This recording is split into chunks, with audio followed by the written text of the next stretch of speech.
Welcome to this video today, guys. In this one I'm going to be doing something a little bit different, which is I'm going to be showing some footage of me training. I recorded the whole session and I'm going to be narrating over that footage. And the reason I wanted to do this is because I wanted to show what kind of consistency looks like in action and how you develop your skills and your technique. Because it's one thing for me to harp on about consistency all the time, but your idea of that, or whoever's watching's idea of that, might be completely different to mine. So the main thing with this video that I want you to think about, and when you watch this footage, is just how many times I'm repeating the same things. So this is just one session out of a week, out of a year, out of many years. And if you think about how many times I do those same techniques all the time, that's just one session. I probably throw hundreds, if not thousands of strikes. Then I do that the next day, the next day, the next day, all year round. So this is, again, what consistency looks like in action. It's not really very glamorous, it's not exciting, it's just kind of doing the work every day in order to develop your skills and technique. So what I did in this session was 12 rounds, 3 minutes each with a 1 minute break. The first 3 were jump rope rounds, and I built the intensity as I went. So the first one's quite relaxed and then more intense as I go. Same thing with 3 shadow boxing rounds straight after that, and then after I did 6 bag rounds as well, building that intensity with different strikes. And I was quite tired on this day, but I thought it would just be good to show anyway, because, you know, consistency and discipline is about doing the things when you don't want to do them and still going anyway. So instead of kind of sitting at home and feeling like, yeah, I'm too tired to go today, I decided to go to the gym and get some work in. It might not have been the most intense session compared to my usual ones, but the consistency is more important than intensity. So I was still able to get that work in and I felt good after it as well. This session was shot in the evening, about 5 p.m. And in the morning I'd been for a short run and done some jump rope as well. So that's something I've liked to do in the morning, like a mini sort of morning workout, and then a more focused workout later on. So with that being said then, let's get into the video now.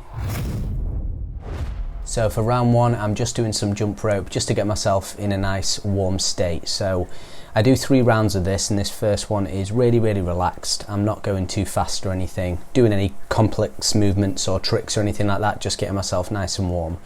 And I've gotten back into jump rope again recently actually. I hadn't been doing it for a little while, but it's just been something that I've wanted to build more skill in. So I've been incorporating it into my warm-ups as well as sometimes during my actual workouts as well. So like I said, just some very simple movements here, getting nice and warmed up, and I repeat this for 3 rounds.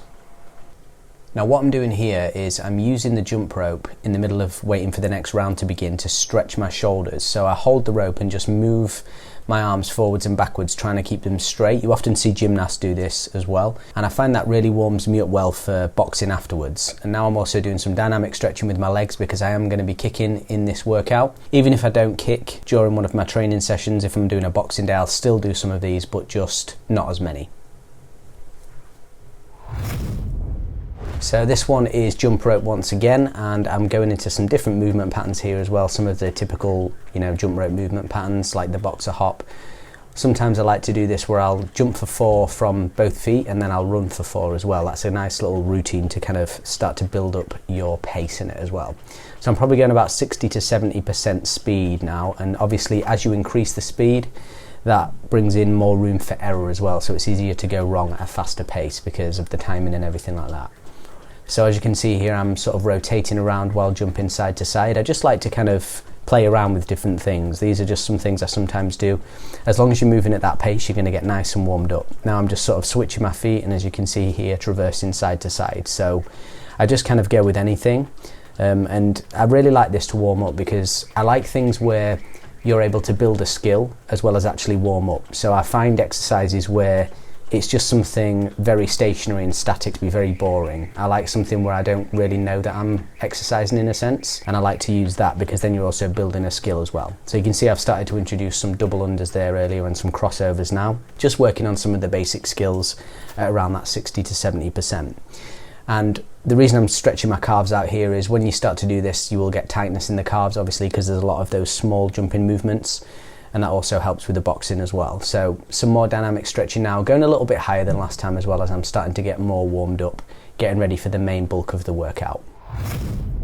So for round 3 now, I've picked up the pace once again and I'm going even quicker this time. So this is where I'll start to incorporate all of the different movements that I like to use in jump rope. So I've got some of the side switches into some double unders here, and I'm using a high quality speed rope for this jump rope warm up, but you can use just one of the cheap ones that are like, you know, $10 or something like that. It doesn't really matter. I prefer this one just because I've been practicing a lot lately, and it's something, as I said before, that I'm trying to really improve in, so I thought it would be good to get some decent equipment. Going into some crossovers here, and obviously at this speed you can see I caught my feet there as I was going around. It's really easy to make errors at this speed, so you have to work up to going at that speed, but I've kind of been doing this a while now, so I've sort of been able to build up to completing some different movements at that speed, but I still always make errors every single round. It just is something that happens. So yeah, this is the last round, and this does start to get very tiring and quite difficult as you go through, so you should be definitely sweaty after this round or you should be like, you know, a little bit out of breath as well. So when you're going at your sort of maximum speed, I'm going to my full height here with my dynamic swings now and just sort of like starting to move around. So I'm pretty warm here, feeling quite good now. You can see I'm moving around a lot more freely, and I do think that warming up in this way is just great for going into the activity afterwards. I've tried different things where I do just show up and start to do some boxing on the bag or whatever, but I always like to do this just because it's a way that I'm able to work on different skills as I'm warming up, and just that variation I find makes the training session much more fun and less monotonous. Going into round 4 now, I'm doing my first shadow boxing round. So just like the jump rope, when I start these rounds, I start at the slowest speed. So I do have to find that I have to slow myself down sometimes a little bit more on these rounds because I'm already quite warm from the jump rope and I tend to get a little bit, I would say, excited and start to go a little bit quick. But the idea in these is to really focus on technique. So in my mind all the time, I'm just going through some movements and sort of expressing myself. But I have to bear in mind that I'm trying to focus on technique and slow it down sometimes because I'm going to be building through the rounds as I go. So just lots of variations here, working on all different strikes. Double jab cross here. And what I'm thinking here is about turning over my shoulder on these crosses because that's something that I notice sometimes I don't do as much. So I have these little things like that where I try to concentrate on them during these rounds and stuff. Trying to focus on good technique just to warm it up. When I do this, I find that then when I actually go to strike against something like the bag or some pads or whatever, I feel so much more like in tune with my body for that type of activity, as I said, as opposed to just kind of showing up and trying it. So super slow kicks here, and this is how technique is developed. Like you'll see throughout this workout just how many times I actually throw those techniques. I'm doing some side dynamic swings now as well, obviously, just to kind of warm up my body for those turning kicks and side kicks and all that stuff. And I've narrowed the rope a lot more now because my arms are already warm to do that sort of gymnastic shoulder stretch again. So I've sped up a little bit from the first one here, and I'm throwing the strikes with a little bit more intensity, so kind of a mid-level between that really slow and concentrated form and the super fast form, which will be the last round. So you can see now definitely I've begun to sweat, so this is a really good way of warming up. You're obviously developing the techniques at the same time, learning to move differently, and doing this type of shadow boxing before my workouts is how I kind of developed my own original style, I guess you could say, because a lot of people kind of ask me about that. So I'm really relaxed here when I'm throwing these techniques, and I just kind of like to play around with different things, see some defense stuff here as well. Jab cross, yeah, pull counter there into a cross, and just playing with different footwork patterns. If you can see, I do that step quite a lot. I've sort of built that in to be quite a habit because it, you know, after I've thrown some strikes, it helps me to sort of move offline and retreat away. So that's always a good habit to practice. What I'm trying to do here, and when I look in the mirror, is make sure my shoulders are going into the correct positions for these strikes, because often when people will throw a cross, they're not pushing their shoulders and twisting at the hips enough. So all of these things, including with the kicks as well, I'm really trying to concentrate on good form, even at that higher speed.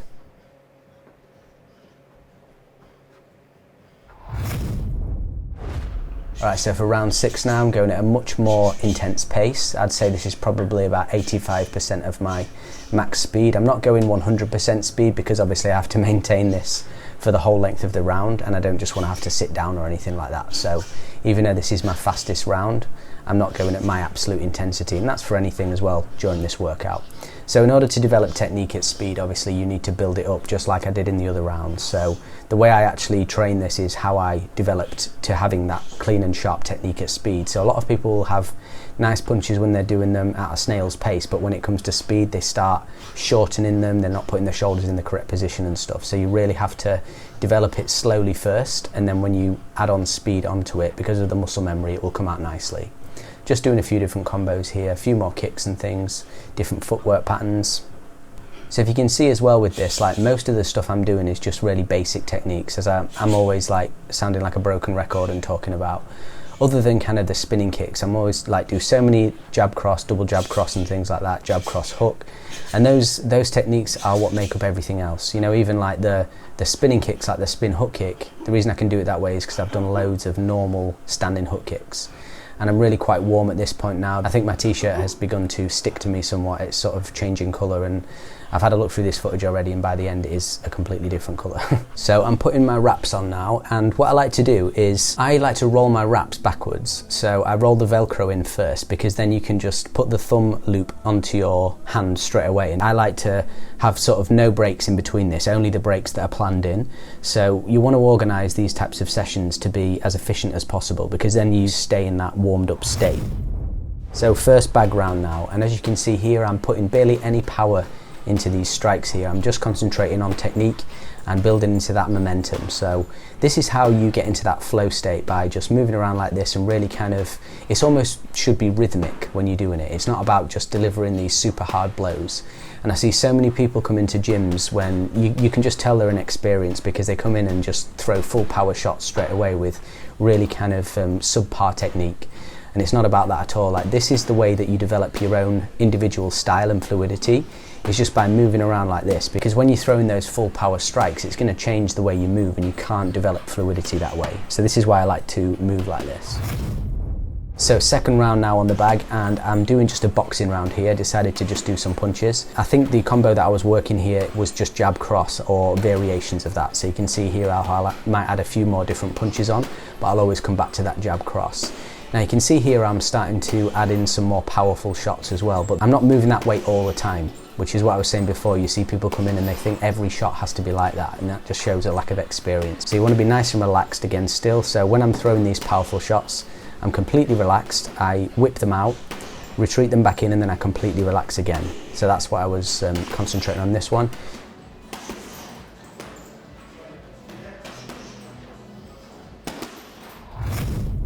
So in this one, I'm combining hand and leg techniques together, so more like a kickboxing style. And I'll tend to do like a boxing round, then a kickboxing round, a boxing round, kickboxing round, and so on. And what I'm doing here, again, back to that nice relaxed pace, is I'm working on the transition from the hand to the leg techniques nice and fluidly. So one thing I observe with people a lot is they might be really fast with their hands, but then they're quite laboured into their kicking techniques. So I've really worked on transitioning quickly from the hand techniques, so the beats of the hits all sound the same. So it's not like the hand techniques are super fast and then the kick comes 2 or half a beat later or something. I like them all to hit within a certain rhythm, and it develops your body really effectively to be able to do that, because in order to be able to move a certain way, you have to sort of command your body to do that before you're actually able to do it properly, and then your body will develop through the said principle into that way of moving.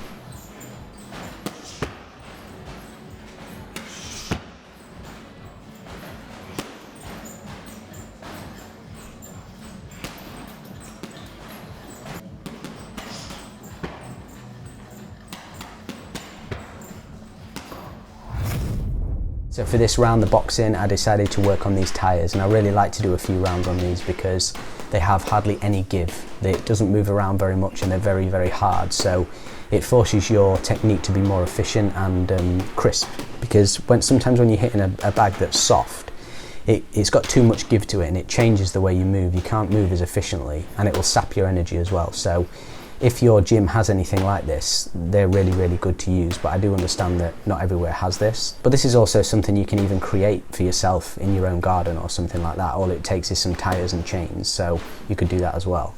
So I do really like to use these. You can see when I perform my straight shots, like my jab and cross, I feel like I look much sharper on here than that bag. So that bag isn't the best one in this gym, but when I was filming this video, unfortunately the best bag wasn't available, so maybe I'll do another video like this in the future with some better equipment.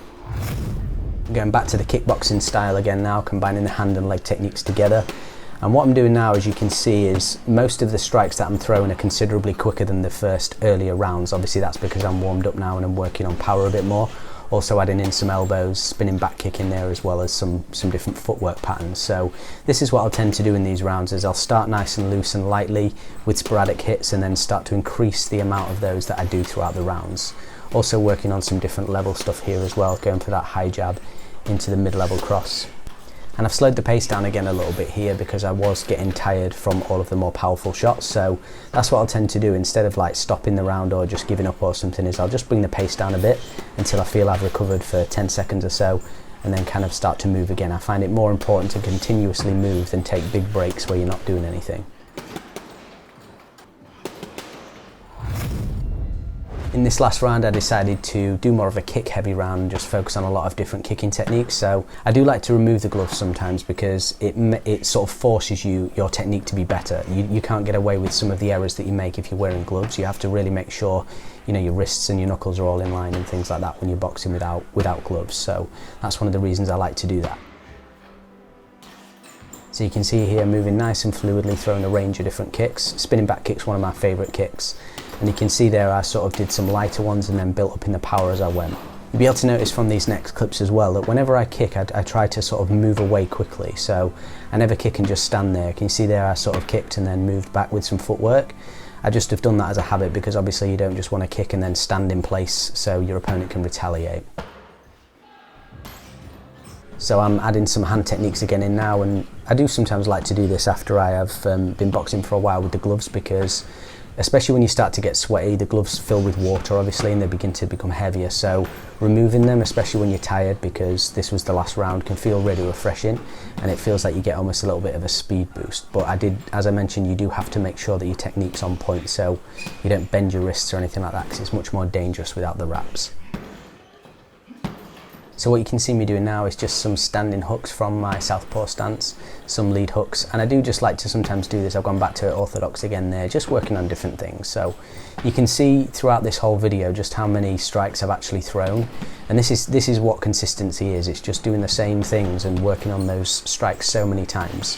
So I've already been doing this obviously for many years, but I still will throw this many strikes or more during a session. So you can see how that technique develops. I think a lot of people, when they're sort of asking about how to develop technique, they've got a bit unrealistic expectations about how long it's going to take. So I'm also throwing here some more advanced kicks.